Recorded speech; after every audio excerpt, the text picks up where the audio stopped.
Complaint come the enquiry starts. మొత్తం రాష్ట్రంలో అందరూ చాలా ఇప్పుడు యాక్టివ్గా ఉన్నారు ఈ విషయంలో. Because now it is only election work. MCC period ఉంది, పూర్తి అధికారాలు ఉన్నాయి కాబట్టి ఒక ప్రాపర్ ప్రొసీజర్ ఫాలో చేసేసి ఎక్కడైనా మనకు కంప్లైంట్ వస్తే ఎవరి మీద వస్తే ఎంక్వైరీ చేసేసి యాక్షన్ తీసుకోవాలి. So this is basically MCC మీద. తర్వాత మనం ఏం యాక్షన్ తీసుకున్నాం దీనికి సంబంధించి ఇన్ఫర్మేషన్ అంటే ఇప్పుడు మనం we are collecting the information, we will inform you. But total number of persons ఎవరి మీద ఈ రోజు దాకా యాక్షన్ తీసుకుంది 46. మళ్ళీ ఈరోజు కూడా కొన్ని ఎంక్వైరీ నడుస్తున్నాయి. It is continuous process. మేము will keep on giving you information daily basis మీద ఇస్తాం. దాంట్లో 40 కేసులు వాలంటీర్స్ మీద ఉన్నాయి. క్రిమినల్ కేసెస్కి నేను సెపరేట్గా ఇస్తాం. Because I have information about ప్రస్తుతం ఎంతమందిని తీసేశారు. క్రిమినల్ కేసెస్ ఏ కేసు మీద కొన్నిటి మీద ఉన్నాయి, కొన్నిటి మీద లేవు. As I said, criminal case అంటే వాళ్ళు స్వయంగా వెళ్ళి పబ్లిసిటీ చేస్తే that comes under criminal case. But if he is only for example కొన్ని చోట్ల వెళ్ళి మీటింగ్లో ఉన్నారు, that is violation of MCC, అప్పుడు తీసేయాలి.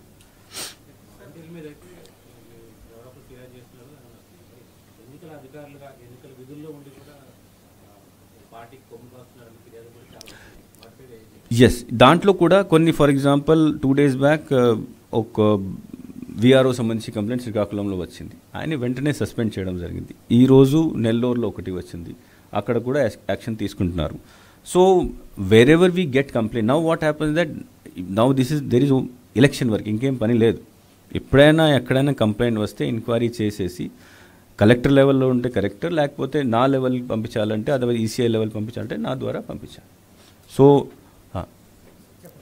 బేసికలీ అదే we both complaints are coming against both regular employees, contract employees as well as volunteers మీద కూడా వస్తుంది.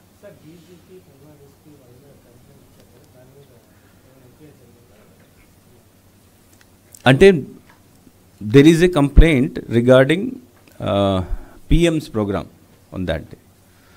PM program అంతా హోమ్ మినిస్టర్ పరిధిలో వస్తాయి, ఎస్పీజీ పరిధిలో ఉంటుంది.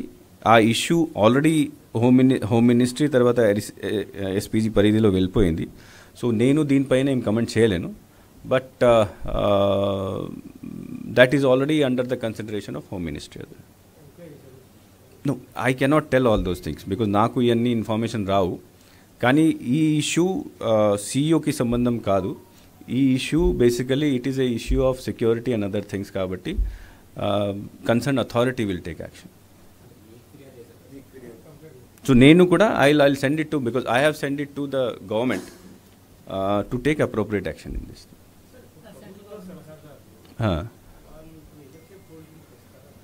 అందరూ వస్తారు. నో, శాలరీస్కి దీనికి సంబంధం లేదు. ప్రభుత్వం అడ్వైజర్స్ని అపాయింట్ చేస్తుంది, అడ్వైజర్స్కి శాలరీ వస్తుంది. సో ఎంసీసీ వస్తే వాళ్ళని అక్కడ పోస్ట్ నుంచి తీసేయడం ఇట్లా ఉండదు. బికాస్ ప్రభుత్వం ఈరోజు కూడా ఉన్నది. ఆల్దో దే డోంట్ హ్యావ్, వాళ్ళకి పాలసీ చేయడానికి అధికారం లేదు, కానీ ఈరోజు కూడా ప్రభుత్వం ఉన్నది. ప్రభుత్వంలో పొలిటికల్ ఎగ్జిక్యూటివ్ ఈరోజు కూడా ఉన్నది.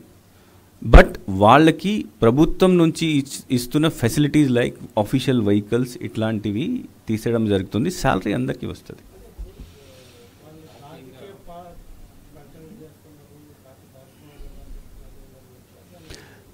నో, పొలిటికల్ ఎగ్జిక్యూటివ్లో మంత్రులు ఉంటారు, ఎమ్మెల్యేలు ఉంటారు, అడ్వైజర్స్ ఉంటారు, వాళ్ళ సంబంధించి పొలిటికల్ పార్టీ వాళ్ళు ఉంటారు. They are the person who are going to contest the election, they are the person who are going to fight the election. మంత్రికి శాలరీ వస్తుంది కాబట్టి ఆయన ఫైట్ చేయకు ఇట్లా ఏమి ఉండదు కదా. సో కాబట్టి there is no restriction on political executive participating in political activity. Only bureaucracy మీద ఉంటుంది.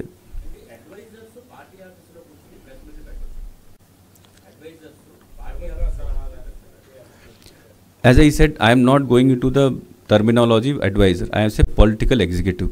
Political executive లో అందరూ ఉంటారు, మంత్రులు ఉంటారు, అడ్వైజర్స్ ఉంటారు. ఆ పొలిటికల్ ఎగ్జిక్యూటివ్ వాళ్ళు పొలిటికల్ పబ్లిసిటీ చేసుకోవచ్చు.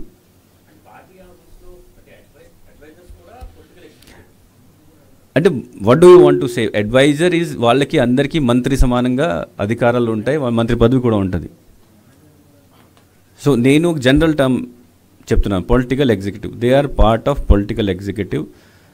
Political publicity is their work and there, వాళ్ళ జాబ్ అదే. సో కాబట్టి చేస్తారు ఎలక్షన్ టైంలో.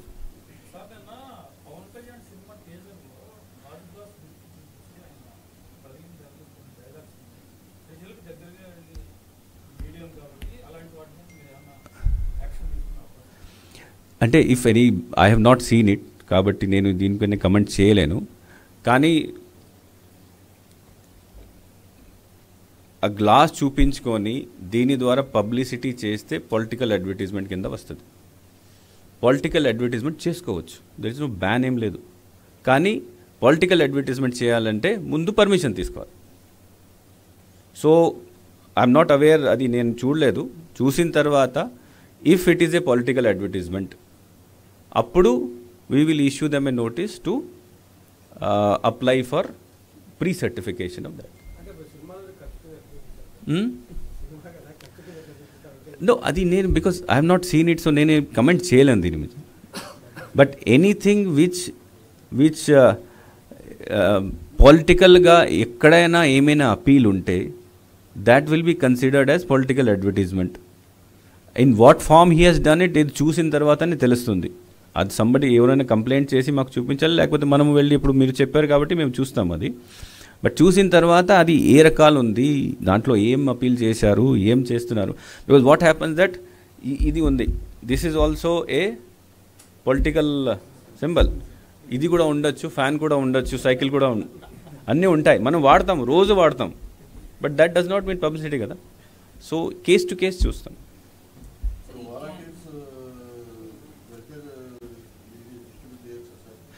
అంటే ఆ ఇష్యూ ఈసీఐ దృష్టిలో ఉన్నది, కంప్లైంట్ వెళ్ళింది. ఒక హైకోర్టు కేసు కూడా దీనిపైన ఉంది. హైకోర్టు కేసులో కూడా కన్సిడర్ చేయమని, రిప్రజెంటేషన్ కన్సిడర్ చేయమని హైకోర్టు కూడా వారు కూడా ఆదేశాలు ఇచ్చినారు. సో ఈసీఐ దృష్టిలో ఉంది, వాళ్ళు దీన్ని పరిశీలిస్తున్నారు, దీనిపైన సరైన ఆర్డర్ ఇస్తారు. అంటే క్యాండిడేట్ ఎక్స్పెండిచర్ని ఇప్పటి నుంచి కౌంట్ చేయలేము, because they have not even filed, nomination కూడా ఫైల్ చేయలేదు. నామినేషన్ ఫైల్ రోజు నుంచి, ఆ రోజు నుంచి అంటే up to result day, counting date వరకు.